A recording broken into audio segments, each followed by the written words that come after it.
The rain had been falling since dawn, a soft, relentless drizzle that turned the streets of Seattle into mirror-like ribbons of gray. Daniel Foster stood by the kitchen window, his coffee cooling in his hands, watching the neighbor's dog chase a soaked tennis ball through the cul-de-sac. Behind him, the faint hum of the dishwasher mixed with the ticking of the old wall clock, a sound that, lately, felt louder than it should. "Morning," Emily said softly, entering the kitchen. Her voice used to fill the room, now it barely seemed to reach him. She was still in her robe, damp hair twisted up in a loose bun. She smelled faintly of lavender shampoo and something unfamiliar, something sharper, like the perfume samples she sometimes brought home from her office downtown. She worked in marketing for a small design firm near Pike Place Market, and for years, Daniel had loved how she threw herself into her job. But lately, she'd been working late. A lot. He glanced at her as she poured herself a cup of coffee. "You were home late again last night," he said casually. She murmured. "Campaign deadline next week. Sarah wanted to stay and finish the client brief." Sarah. The name came too easily, too quickly. Daniel nodded but said nothing. He took a sip of his coffee, bitter and cold now, and turned back toward the window. Emily sat down at the counter, scrolling through her phone.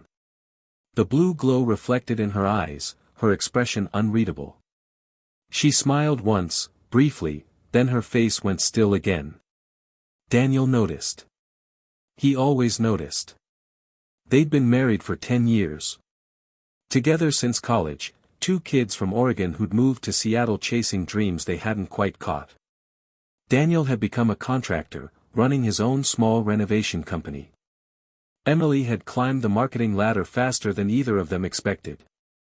They used to celebrate that, her promotions, his first big project, the new house they bought near Green Lake. But somewhere in the last year, something had shifted. She stopped leaving her phone on the counter. Her laughter had changed, shorter, quieter. When she kissed him goodbye in the morning, her lips were cool, distracted. It wasn't anything obvious. That's what made it worse. It was in the pauses between words, in the way she looked past him when he spoke. One night, after another long day at work, Daniel found her asleep on the couch. Her phone buzzed on the coffee table. A message lit up the screen. "Can't stop thinking about last night." He froze. The message disappeared before he could read the sender's name. Emily stirred, turning over, her arm brushing the phone toward the floor. He could have picked it up then, checked, confirmed. But he didn't. Instead, he stood there, his heart pounding, staring at the dim screen until it went black again. The next few weeks moved like a film on slow motion. Emily grew quieter, then suddenly cheerful, too cheerful. She started going to yoga classes again, bought new clothes, changed her hairstyle.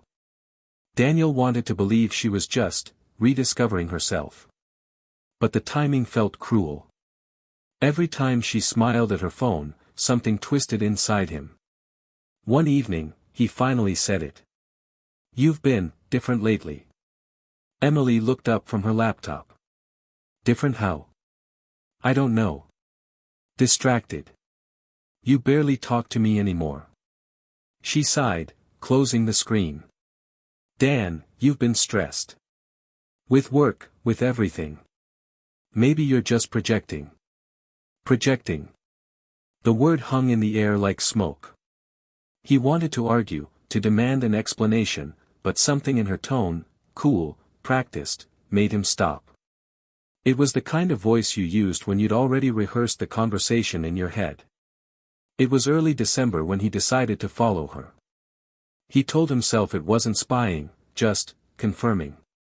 A Thursday night. Emily said she had a client dinner downtown. He waited until she left, then drove a few blocks behind her, headlights off, the rain blurring the windshield. She parked near a hotel, not one of the fancy ones, but private enough. Daniel's chest went tight. He sat there in the car for what felt like hours, rain tapping the glass, his knuckles white on the steering wheel. Then she appeared again, laughing with someone. A man, tall, well-dressed, maybe early 40s. Her hand brushed his arm. They disappeared through the hotel doors together. Daniel didn't move. Didn't breathe. His whole world seemed to narrow to that single image, her hair, her hand, her smile. He drove home in silence, rain washing down the windshield like tears he couldn't cry. He didn't confront her right away. He couldn't. Instead, he watched her. Every gesture, every lie disguised as routine. He started to see how easily she played the part, how practiced her smiles had become. He noticed the perfume again, stronger now. Her new phone password. The receipts she shredded before he could see them. And yet, part of him didn't want to know. Because once he said it out loud, once he confirmed it, it would all collapse. The life they built, the home, the years.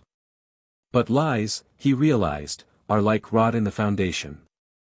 They spread quietly until everything falls apart.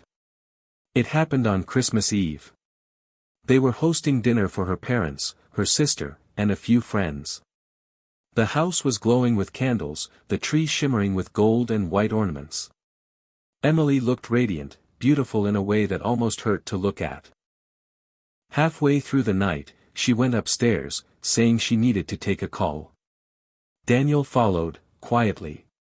He stood outside the bedroom door.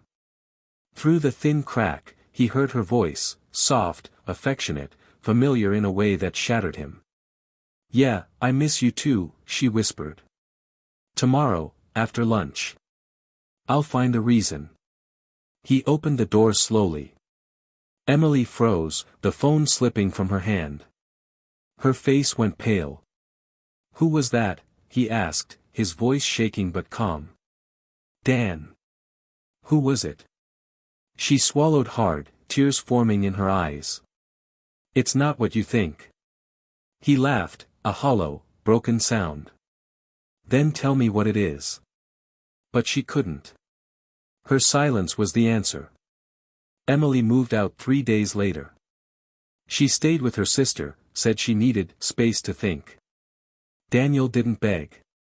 He didn't shout. He just stood on the porch as she packed her car, rain falling again, same as it always did in Seattle. When she closed the door behind her, the house went silent. The kind of silence that hums inside your bones. He found out later who the man was, Evan Blake, her firm's new creative director. Divorced, charming, the kind of man who knew exactly what to say. They'd been seeing each other for months. The betrayal wasn't just the affair. It was how easily she'd lied, how seamlessly she'd erased him from her world. 10 years, gone like fog in the morning sun. Months passed. Spring came. Daniel tried to rebuild, work, friends, the rhythm of living alone. But every now and then, he'd wake at 2 a.m. and imagine her voice, the echo of what they once had. Emily reached out once. A letter.